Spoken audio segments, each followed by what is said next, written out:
Atos, capítulo 10, versículo 1 em diante. Aqui nós vamos encontrar Cornélio, centurião da corte chamada italiana, piedoso e temente a Deus com toda a sua casa, o qual fazia muitas esmolas ao povo e de contínuo orava a Deus. Atitudes muito importantes que agrada a Deus e se faz necessário na trajetória cristã. Mas faltava algo para Cornélio. Em um determinado dia, quase à hora nona do dia, ele viu claramente numa visão o anjo de Deus que se dirigia para ele e dizia: Cornélio. E este, fixando os olhos nele, muito atemorizado, disse: Que é, Senhor? Aqui ele entendeu que o que estava acontecendo vinha do Senhor. E o anjo lhe disse: As tuas orações e esmolas têm subido para a memória diante de Deus. Momento propício para Deus se revelar a Cornélio.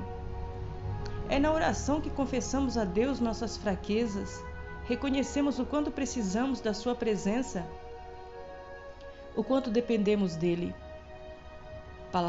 E a palavra vai nos dizer: Anunciar-te-ei coisas grandes e firmes que não sabes. E o que Cornélio não sabia era que faltava algo na sua vida, para que fosse completo a sua vida devocional. Vá conferindo aí, que eu confiro aqui. Por que Cornélio se prostrou diante de Pedro e o adorou? Certamente estava acostumado a fazer isso diante de alguém ou diante de algo construído por mãos de homens e que ele foi ensinado a se prostrar e adorar. Faltava ou não faltava algo na vida de Cornélio? O mais lindo de tudo isso é o amor de Deus para com todos. Mas aquele que mais se aproxima dele, a esse Deus revela coisas grandes e profundas. Então o anjo lhe disse: Envia homens a Jope e manda chamar a Simão, que tem por sobrenome Pedro. Ele está com um certo Simão curtidor, que tem sua casa junto ao mar. Ele te dirá tudo o que deves fazer. Glória. Endereço completo nos mínimos detalhes. Retirando-se o anjo que lhe falava, chamou 2 de seus criados e a um piedoso soldado dos que estavam a seu serviço. E havendo contado tudo, os enviou a Jope. E no dia seguinte, indo eles a caminho e estando já perto da cidade, subiu Pedro ao terraço para orar, quase à hora sexta. Tendo fome, quis comer. Enquanto lhes preparavam, veio-lhes um arrebatamento de sentido, e viu o céu aberto, e que descia do céu um vaso, como se fosse um grande lençol, atado pelas 4 pontas, vindo sobre a terra, no qual havia todos os animais, quadrúpedes, répteis e aves do céu. E foi dirigida a ele uma voz: Levanta-te, Pedro, mata e come. Mas Pedro disse: De modo nenhum, Senhor, porque nunca comi coisa alguma comum e imunda. Segunda vez disse a voz: Não faças tu comum ao que Deus purificou. E aconteceu isto por 3 vezes, e o vaso tornou-se a recolher-se no céu. Estando Pedro duvidando entre si acerca do que seria aquela visão, eis que os varões que foram enviados por Cornélio pararam à porta, perguntando por Simão. Perguntaram se Simão, que tinha por sobrenome Pedro, morava ali. E pensando Pedro naquela visão, disse-lhe o Espírito: Eis que 3 varões te buscam. Levanta-te, pois, e desce com eles, não duvidando, porque os enviei.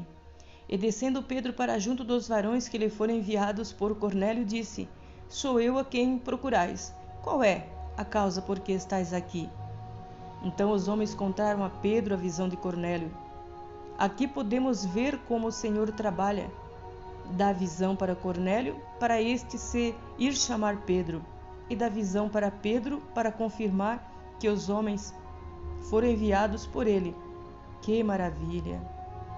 Pedro podia ir, porque a porta estava aberta. A vida de Cornélio ia passar por uma grande mudança. Estava para nascer um novo amanhecer em sua vida. Pedro enviou os homens e os ouviu os homens e os hospedou em sua casa. E no dia seguinte partiram para Cesareia. E Cornélio os estava esperando, tendo já convidado seus parentes e amigos. Então Pedro disse: não é lícito a um varão judeu juntar-se ou achegar-se a estrangeiro. Mas aquela barreira estava prestes a cair. Lá estava Pedro, agora ia ouvir Cornélio a visão que ele tivera. Depois diz a Pedro: agora estamos todos aqui para ouvir tudo quanto por Deus te é mandado. Glória. Então Pedro disse: reconheço que Deus não faz acepção de pessoas. E Pedro falou de Jesus a todos ali. E no versículo 44 do capítulo 10, veio o Espírito Santo sobre eles, e todos ouviram a palavra, e todos ficaram maravilhados de que o dom do Espírito Santo se derramasse também sobre os gentios, porque os ouviam falar em línguas e magnificar a Deus. Disse Pedro: pode alguém porventura recusar a água para que não sejam batizados estes, que também receberam como nós o Espírito Santo? E mandou que fossem batizados em nome do Senhor. Então aqui vemos que faltava algo na vida de Cornélio, e foi preenchido no momento que receberam o Espírito Santo e foram batizados. Agora a carreira de cristã de Cornélio estava completa. Naquele momento, ouviu falar da salvação em Jesus, recebeu o Espírito Santo e foi batizado. Vá conferindo aí. Se tudo estivesse certinho na vida de Cornélio, ele não teria visão para chamar a Pedro, para ele ouvir palavras que talvez não tinha ouvido, ou ouvido, mas sem a liberdade do Espírito Santo, quando falado por pessoas que não criam no Espírito Santo. Agora Cornélio passou a ser uma nova criatura. Glórias a Jesus. Maravilha.